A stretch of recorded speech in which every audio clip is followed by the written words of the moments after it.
4 രാജാക്കന്മാർ വന്ന് 5 രാജാക്കന്മാരെ ജയിച്ചടക്കി ലോത്തിനെ പിടിച്ചുകൊണ്ടുപോയപ്പോൾ അബ്രഹാമിന്റെ വീട്ടിൽ ഹെബ്രോനിൽ നോക്കിയേ, കൂട്ടായ്മയിൽ വളരുന്ന 318 എണ്ണം. എന്റെ വിഷയം അവിടെയാണ്. കൂട്ടായ്മയിൽ വളരുന്ന, ഫെല്ലോഷിപ്പിൽ വളരുന്ന, അബ്രഹാമിന്റെ കുടുംബത്തിൽ വളരുന്ന 318 അഭ്യാസികൾ. ഇവരുടെ പ്രത്യേകത, ഇവർ ആയുധം കൊണ്ട് യുദ്ധം ചെയ്യുന്നവരല്ല, ഇവർ പ്രസൻസിൽ വളരുന്നവരാണ്.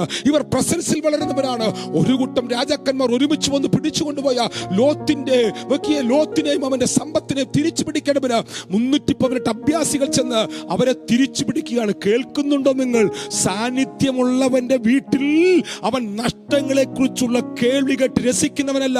ലോത്തിന് വന്നത് നന്നായി എന്ന് പറയുന്നവനല്ല, നഷ്ടങ്ങളെ അവൻ തിരിച്ചു പിടിക്കുന്നവനാണ്.